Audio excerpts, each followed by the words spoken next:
Price action based technical analysis, तो उसमें एक सबसे बड़ी प्रॉब्लम आती है कि आप जिस ब्रेकआउट को ट्रेड करते हो वो फेक आउट हो जाता है। तो ऐसे क्या क्या स्टेप्स हैं, ऐसे क्या क्या की पॉइंट्स हैं जिनको हम अपने ब्रेकआउट में अगर ऐड करते हैं तो हमारी एक्यूरेसी इंक्रीज हो जाती है। तो सबसे पहला पॉइंट है why strong candle closing is the most important breakout rule. सोचो यहाँ पे मान लो आपने एंट्री नहीं लिया होता कि नहीं मेरे को वेट करना है, लेकिन सेकंड कैंडल में आप एंट्री ले लोगे, आपको होगा फोमो, राइट, और यहाँ पे खरीद लोगे। जबकि आपकी जो रेजिस्टेंस है ना, ये रेजिस्टेंस आपने वीकली टाइम फ्रेम में बनाया हुआ है। जिन्होंने भी इधर खरीदा है ना, उनको क्या चाहिए, अपने शेयर्स को बेचने हैं, तो वो यहाँ पे उनको इक्विटी मिलती है, सप्लाई करना है मतलब बेचना वो स्टार्ट करते हो प्राइस में। हेलो एवरीवन, मैं हूँ कुंदन और आज इस लर्निंग वीडियो में आप देखने वाले हैं एक ऐसा कॉन्सेप्ट जो एक स्विंग ट्रेडर के लिए भी इंपॉर्टेंट है, ऑप्शन ट्रेडर के लिए भी इंपॉर्टेंट है, फ्यूचर्स ट्रेडर के लिए भी इंपॉर्टेंट है एंड इंट्राडे ट्रेडर के लिए भी इंपॉर्टेंट है, राइट। तो इस कॉन्सेप्ट का नाम है मास्टरिंग द ब्रेकआउट्स।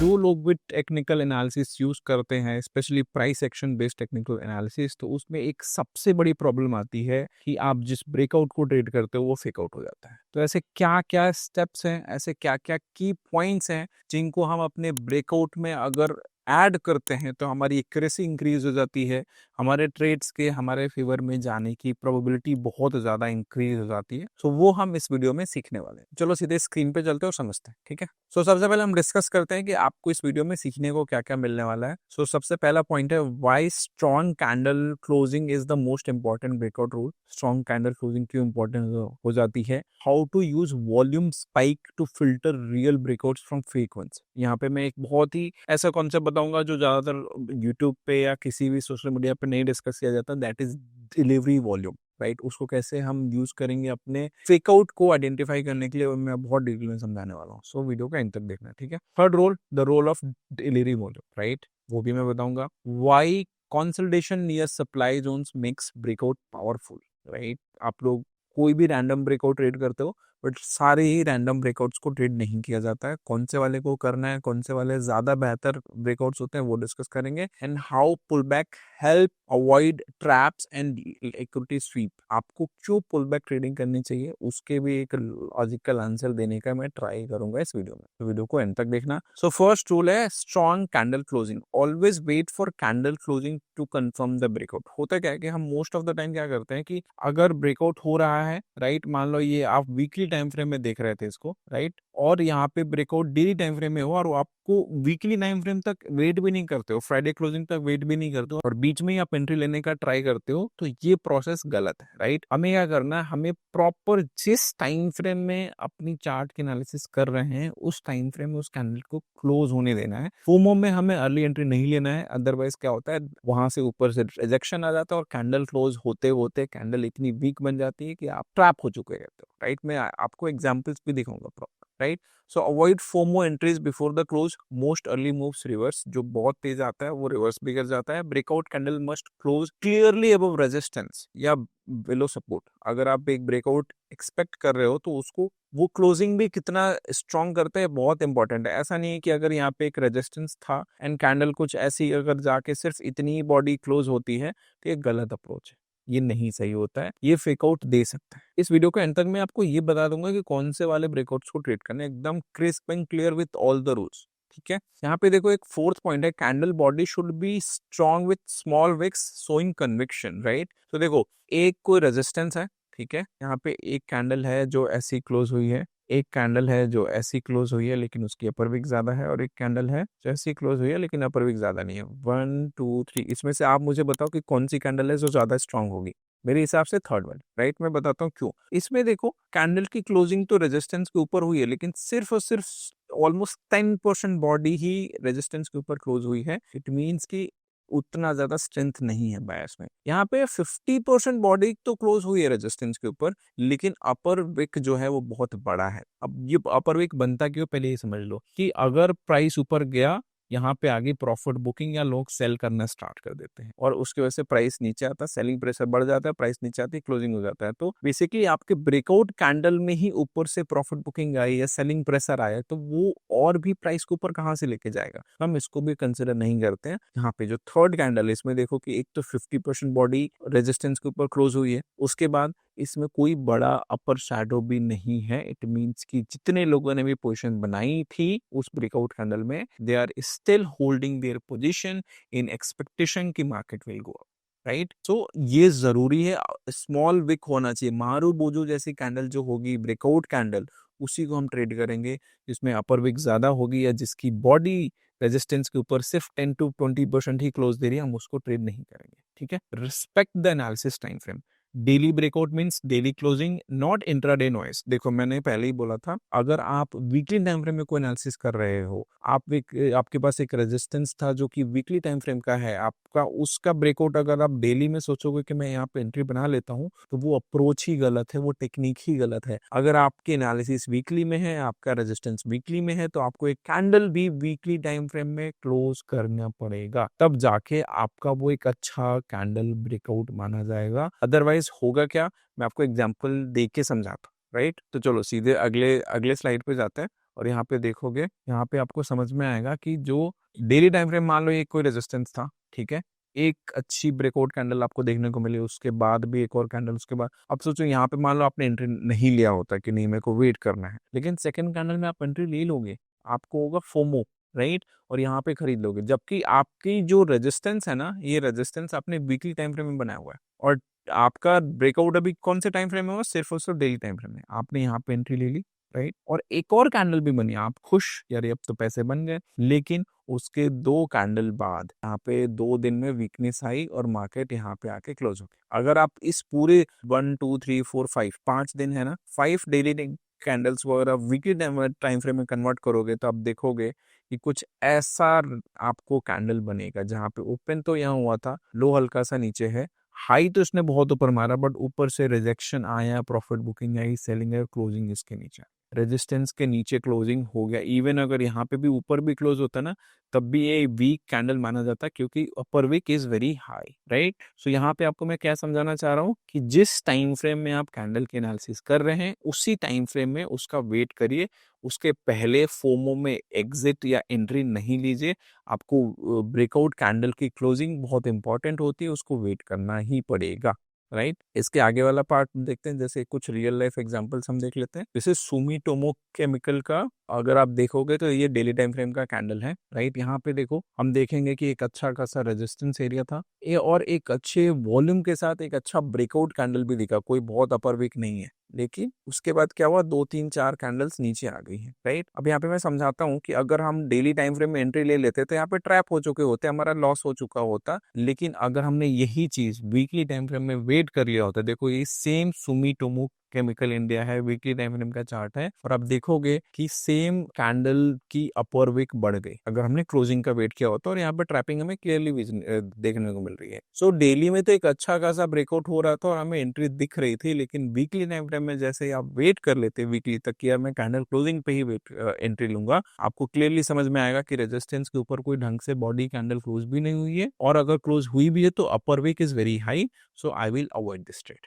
सो आप ट्रैपिंग से यहाँ पे बच जाते, सिंपल सिर्फ एक रूल फॉलो करके कि जिस टाइम फ्रेम में मैं अपने रेजिस्टेंस को ड्रॉ कर रहा हूँ, उसी टाइम फ्रेम में मैं उस कैंडल की क्लोजिंग का वेट करूंगा। बहुत सारे लोग क्या करते हैं कि रेजिस्टेंस उनका 1 आवर टाइम फ्रेम में है और वो 15 मिनट में या 5 मिनट में ब्रेकआउट सोच लेते हैं कि हो गया, ठीक है, 4 5 कैंडल्स बनेगी, एक बड़ी कैंडल बनेगी, नीचे क्लोज हो जाएगा, आपका काम खत्म हो जाएगा। तो ये काम आपको नहीं करना है, ठीक है। यहाँ पे आप बोलोगे सर हम डिसाइड कैसे करें कि डेली में ड्रॉ करना है या वीकली में करना है या मंथली में करना है। रेजिस्टेंस तो सारे टाइम फ्रेम्स में ऑलमोस्ट सेम होते हैं। आई नो कि कोई ना कोई आके कमेंट कर सकता है। तो देखो ये ना पैटर्न है बेसिकली, अगर हम देखेंगे तो दिस इज काइंड ऑफ, या तो इसको कप एंड हैंडल बोल लो, लेकिन इतना बड़ा पैटर्न नहीं होता है। कप एंड हैंडल अगर हम इसको कंसिडर करने जाए, इतना बड़ा पैटर्न नहीं कंसिडर किया जाता है। और एक छोटा पैटर्न को हम अगर यहाँ पे देखोगे, जो अगला इसका है, यहाँ पे देखेंगे तो एक छोटा सा राउंडिंग बॉटम बन रहा है। तो अगर हम इसको वीकली में ले आ रहे हैं ना, तो एक प्रॉपर पैटर्न हमें देखने को मिल भी रहा है। डेली में बहुत बड़ा पैटर्न हो जाए, जब पैटर्न बहुत बड़ा हो जाए ना, तो अगले टाइम फ्रेम पे स्विच कर दो, सो दैट थोड़ा वो पैटर्न श्रिंक हो सके और हमें क्लियरली विजिबल हो कि देखना क्या, मतलब कौन सा पैटर्न हमें दिख रहा है वहां पे, राइट।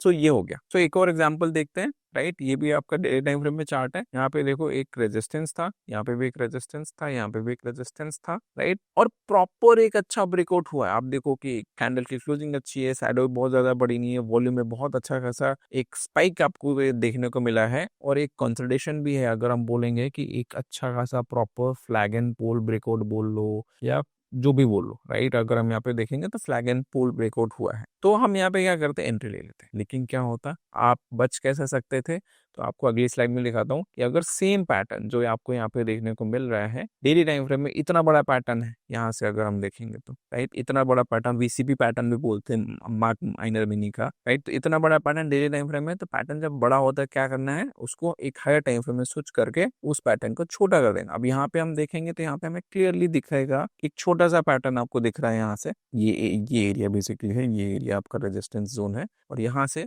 आपको एक कप और एक हैंडल जैसा शेप देखने को मिल रहा है। सो यहाँ पे ब्रेकआउट तो हो रहा था, ये कैंडल ब्रेकआउट तो दे रही थी, लेकिन इवेंचुअली प्राइस नीचे आया और वीकली टाइम फ्रेम में क्या हुआ, क्लोजिंग यहाँ पे हो गई, यानी हाई यहाँ तक गया था, लेकिन क्लोजिंग यहाँ पे हो गई, तो आपका ये फेक आउट हो गया, और देखो प्राइस उसके बाद कैसे नीचे आ गया, राइट। तो यही चीज आपको समझनी है कि कैंडल की क्लोजिंग बहुत जरूरी है। फोमो में आके अर्ली एंट्री नहीं लो, अदरवाइज वैसे ही ट्रैप में फंस जाओगे, ठीक है। सेकेंड रूल आते हैं, जहां पे हम डिस्कस करेंगे कि वॉल्यूम स्पाइक कितना जरूरी है। Breakout must be supported by volume. कितनी भी स्ट्रॉन्ग कैंडल आप बना लो, लेकिन नीचे अगर वॉल्यूम में स्पाइक नहीं है, अगर उस कैंडल में पार्टिसिपेशन नहीं है इंस्टीट्यूशंस का, तो वो ब्रेकआउट नहीं सस्टेन करने वाला है। आपको मैं सिंपल लैंग्वेज में समझाता हूँ कि अगर 40% वॉल्यूम स्पाइक है of average last 20 to 30 candles, फिर तो वो एक अच्छा ब्रेकआउट कंसिडर करेंगे। अगर 40% से ज्यादा वॉल्यूम नहीं आया उस ब्रेकआउट कैंडल में, तो उस ब्रेकआउट में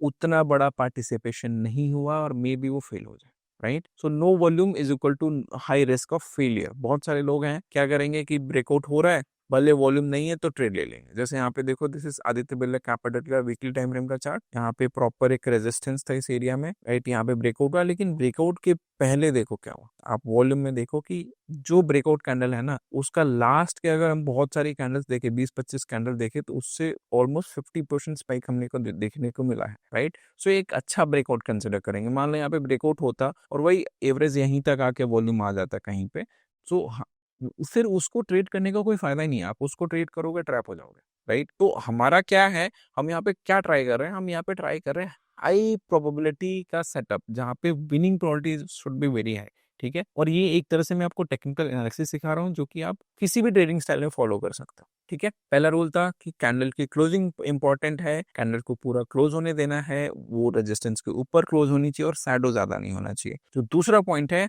कि वॉल्यूम स्पाइक होना चाहिए। वॉल्यूम स्पाइक नहीं है, सो फिर वो एक अच्छा ब्रेकआउट हो ही नहीं सकता। अब मैं बोलूं कि आपको ये जो वॉल्यूम दिखता है, दिस इज बेसिकली आधा अधूरा वॉल्यूम, तो आप मानोगे नहीं ना। चलो अगले स्लाइड में समझाता हूँ कि क्यों इसको मैं बोल रहा हूँ कि it is a half information, right. तो यहाँ पे एक पॉइंट आता है, कॉन्सेप्ट आता है ऑफ डिलीवरी वॉल्यूम। अब ये जो डिलीवरी वॉल्यूम वाला कॉन्सेप्ट है ना, it is mainly for swing traders, ठीक है। यहाँ पे मैंने लिखा है फॉर स्विंग ट्रेड्स। ये अगर आप इंट्राडे करते हो, ठीक है, अगर आप ऑप्शंस करते हो, अगर आप फ्यूचर्स ट्रेड करते हो, तो उसमें ज्यादा मैटर ये नहीं करेगा। लेकिन अगर आप इक्विटी में कैश ट्रेडिंग करते हैं, स्विंग ट्रेडिंग करते हैं, चाहे वो डेली हो, चाहे वीकली हो, चाहे मंथली टाइम फ्रेम में, तो ट्रस्ट मी, ये एक ऐसा फिल्टर है जिसमें आप इंस्टीट्यूशनल बायर्स को फुटप्रिंट्स को एकदम क्लियरली देख पाते हो कि सच में इसमें इंस्टीट्यूशंस अपनी पोजीशंस बना रहे हैं या नहीं बना रहे, ठीक है।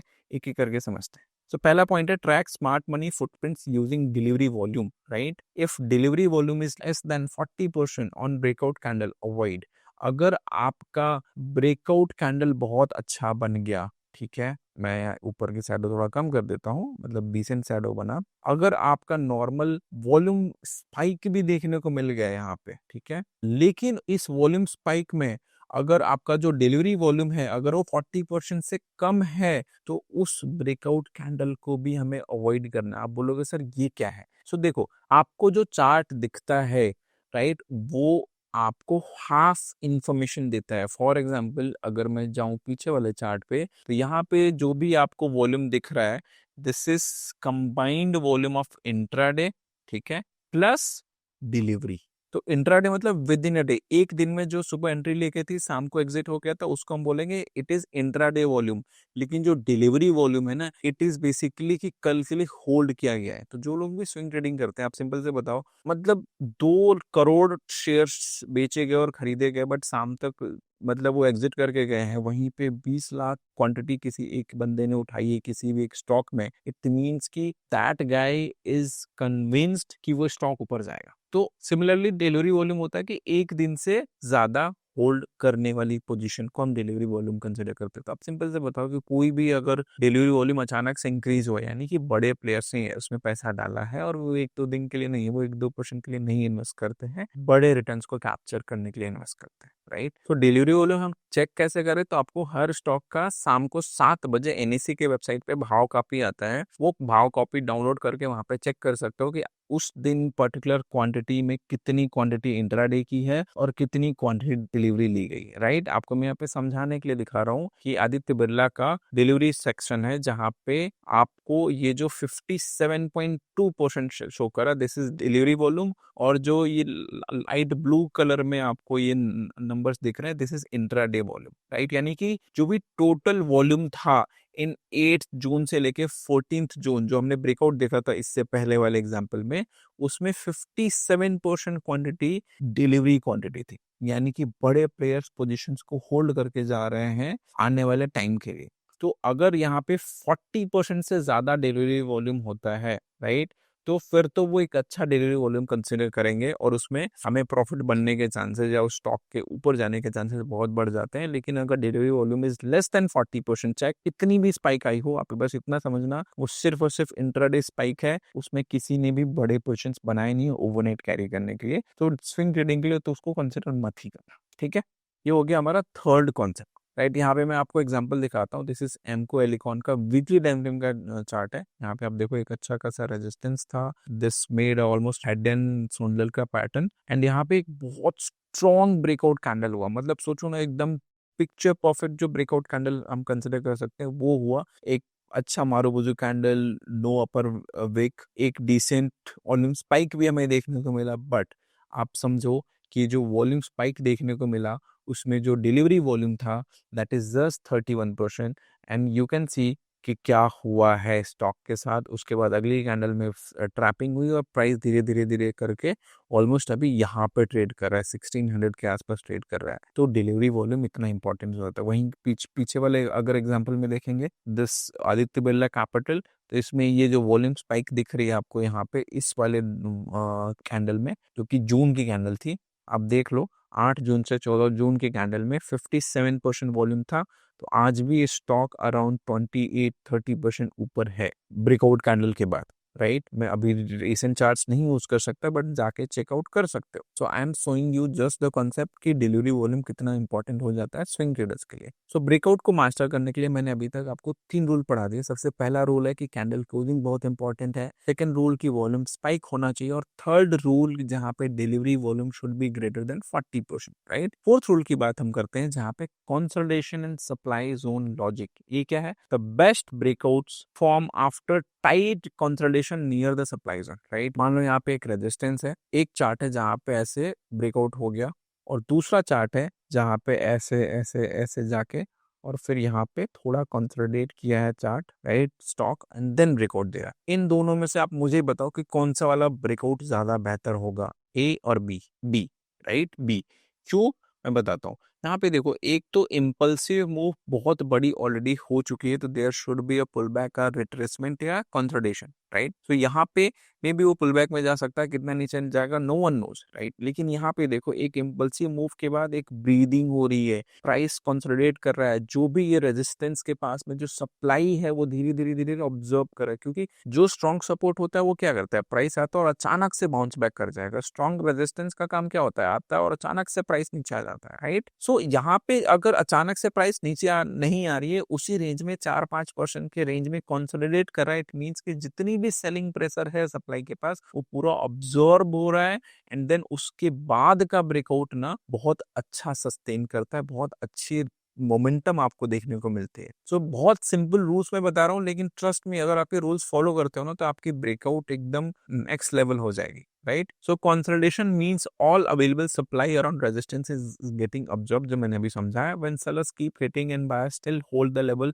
Strength build up. सिंपल सी बात है कि सेलर्स यहाँ पे ट्राई कर रहे हैं, लेकिन बायर्स इतने स्ट्रांग है कि नीचे लेके जाने तक ही नहीं दे रहे हैं, एंड देन वहां पे ब्रेकआउट होगा तो मोमेंटम जितने भी सेलर्स ऑलरेडी गिव अप कर चुके रहेंगे और आपको बहुत स्ट्रांग मोमेंटम मिलेगा। Breakout after absorption has higher probability of sustained follow through, उसके बाद एक फॉलो थ्रू आने का बहुत हायर प्रोबेबिलिटी होता है। सो फिफ्थ पॉइंट है, if breakout happens with straight big green candles without consolidation, chances of fake breakout और साइडवेज मूव्स आर हाई। अगर आपको ऑलरेडी एक मोमेंटम के बाद ब्रेकआउट मिल रहा है तो या तो वहां से वो घूम के नीचे आ सकता है, या तो वहीं पे ना साइडवेज हो सकता है, देयर कैन बी चांसेस। लेकिन अगर आप ऑलरेडी एक स्टॉक साइडवेज में था, काफी टाइम से साइडवेज में था, और उसके बाद ब्रेकआउट देगा, चाहे इधर साइड, चाहे ऊपर दे चाहे नीचे जाए, आपको मोमेंटम ज्यादा मिलेगा। सिंपल सी बात है। Longer and tighter the consolidation, stronger the breakout momentum. अगर आपका जो कंसोलिडेशन है वो जितना ज्यादा टाइम के लिए रहेगा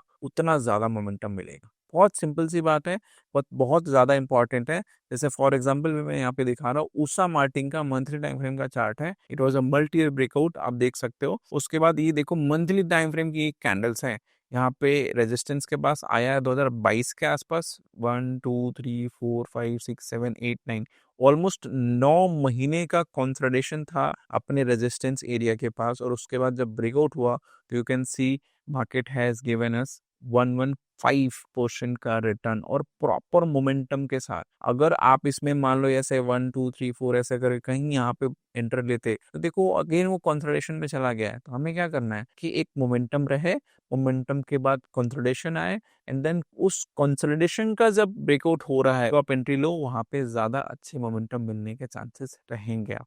करेक्ट। फिर आ जाते हैं यहाँ पे एक और एग्जांपल देख लो। ऑलरेडी एक मोमेंटम था, उसका जो ब्रेकआउट हुआ, आप देखोगे कुछ स्टॉक ने आपको ज्यादा मोमेंटम नहीं दिया और ऊपर नीचे यहीं पे करा, राइट। सो आपको ये चीज थोड़ी समझनी पड़ेगी कि नहीं, कौन से कैंडल को, कौन से पैटर्न को ब्रेकआउट के पहले कैसा चार्ट बना हुआ है, वो सब कुछ एनालिसिस करके आपको एक अच्छा ब्रेकआउट मिलता है, right. Last part, pullbacks are safer and better. क्यों, मैं बताता हूँ। Pullback entries reduce trap risk and avoid equity sweep, right. मैं आपको समझा देता हूँ। जैसे मान लो यहाँ पे रेजिस्टेंस है, ठीक है, यहाँ पे एक रेजिस्टेंस है।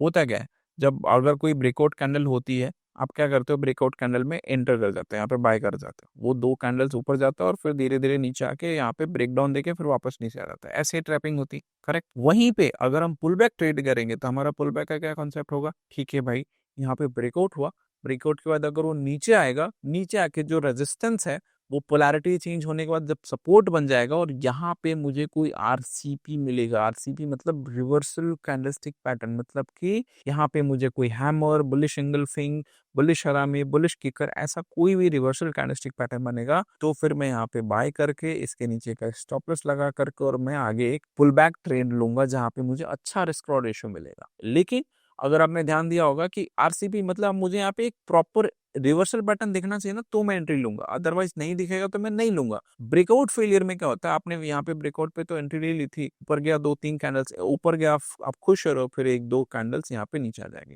जब वो नीचे आती है ना, आप देखोगे तो ये सीधे रेड कैंडल्स बनती है और इसके जो रेजिस्टेंस था, जो सपोर्ट बना था, उसके नीचे आ जाता, तो फिर तो ट्रैप ही हो गया, फिर अब वो फेकआउट हो चुका है। तो बेटर है आप ब्रेकआउट ट्रेड मत करो जहां पे आपको आरआर अच्छा नहीं मिल रहा, आपको बड़े बड़े ऐसा मिल रहा है, आप वेट कर लो पुल बैक का।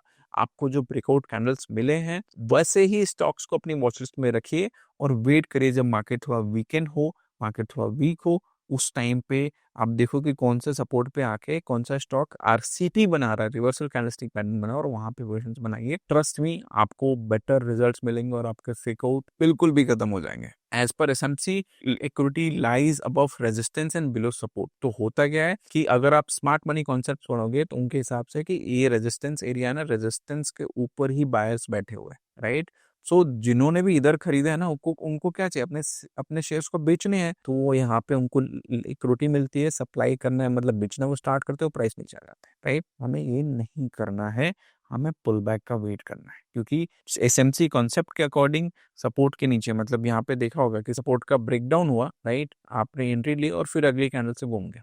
क्यों हुआ? क्योंकि उनको खरीदना था। सपोर्ट का ब्रेकडाउन यानी जो जिनके पास होल्डिंग्स है वो एग्जिट मारेंगे, राइट, और वहीं पे वो लोग खरीदना स्टार्ट करेंगे। रेजिस्टेंस का ब्रेकआउट यानी लोग बाय करना जाएंगे, जो रिटेल ट्रेडर वो बाय करना जाएगा, वहीं पे जो स्मार्ट मनी है वो अपने शेयर्स को एग्जिट कर देगी और आपको पकड़ा के वो प्राइस को घुमा देगी। हमें ये सबसे बचना है। Wait for price to retest and hold the broken level with for higher accuracy. अगर आपको जो ब्रेकआउट हुआ है, राइट, ये रेजिस्टेंस था, ब्रेकआउट हुआ है, यहाँ पे आके अगर आपको आरसीपी मिले, रिवर्सल कैंडलस्टिक पैटर्न मिले, तो ही, जो कि सपोर्ट हो बन चुका है, तो ही आपको एंट्री बनानी है। यहाँ पे बाय, यहाँ पे उसके नीचे छोटा सा सेल, और फिर आपके जो भी ये पैटर्न के टारगेट्स थे, मान लो यहाँ पे टारगेट थे, यहाँ पे टारगेट्स वेट करते, ठीक है। सो फाइनल मैं आपको कंक्लूड कर देता हूँ। जैसे यहाँ पे अगर आप देखोगे, दिस इज एलटी फाइनेंस का वीकली टाइम फ्रेम का चार्ट।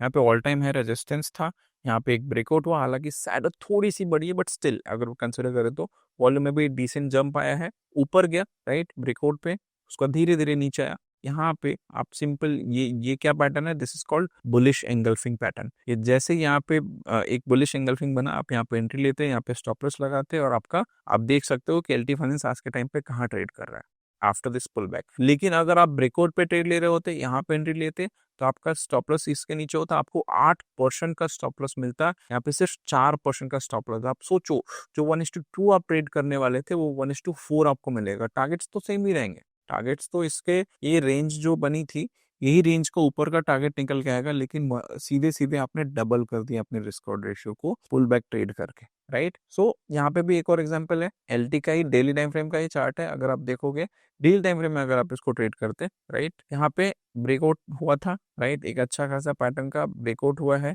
यहाँ पे सपोर्ट पे नीचे आपको स्टॉप लॉस होता, 4% का स्टॉप लॉस है, आप यहाँ पे नहीं लिया, ऊपर गया, ऊपर आकर फिर नीचे आया, और यहाँ पे बना इसने हैमर।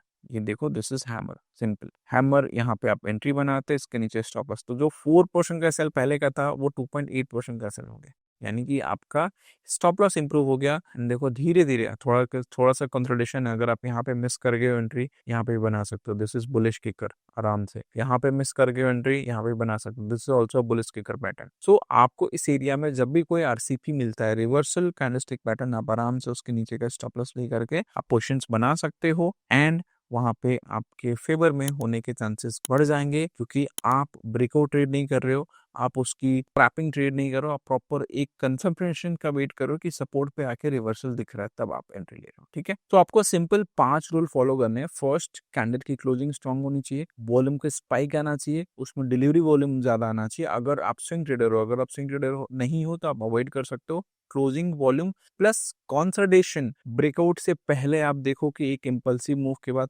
स्क्वीज हो रहा है क्या, क्या कंसोलिडेट हो रहा है, उसके बाद जब उसका ब्रेकआउट होना, तो फिर आप एंट्री लो। रेजिस्टेंस के पास जाके वो वापस से वहीं पे कंसोलिडेट कर रहा है, उसके बाद ब्रेकआउट देखो, बहुत अच्छे रिटर्न्स बनते हैं यहाँ पे, ठीक है। Let's pull back. अगर आप ब्रेकआउट नहीं ट्रेड करना चाहते हो, आप ब्रेकआउट को और बेहतर बनाना चाहते हो और अपनी एक्यूरेसी को इंक्रीज करना चाहते हो, पुल बैक का वेट करो, वो ज्यादा सेफ है, वहां पे आपको ज्यादा हाई प्रोबेबिलिटी ट्रेड्स मिलेंगे, ठीक है। सो breakout are not about speed, they are about patience. Trade the confirmation, not the excitement. यहाँ पे एक वर्ड है एक्साइटमेंट, बहुत लोगों ने एक्साइटमेंट चाहिए, ठीक है, कि बहुत तेजी से कोई स्टॉक भाग रहा है तो उसमें हमको भी एंट्री बनानी नहीं। आप अपने ट्रेड प्लान को फॉलो करिए, plan your trade and trade your plan, right. Simple सी चीजें होती हैं। आई होप आपको ये वीडियो अच्छी लगी होगी। अगर अच्छी लगी है, आपको कुछ भी वैल्यू ऐड हुआ है, तो प्लीज कमेंट सेक्शन में बताओ कि अगला कौन सा टॉपिक आप मुझसे पढ़ना चाहते हो, एंड ये टॉपिक आपको कैसा लगा। चैनल को सब्सक्राइब कर दीजिए, ऐसे ही बहुत ही ज्यादा इंफॉर्मेटिव लर्निंग कंटेंट के लिए। मिलते हैं अगले वीडियो में। टिल देन स्टॉप लॉस लगा के ट्रेड करते रहिए। Happy trading. Investments in the securities market are subject to market risks. Read all the related documents carefully before investing.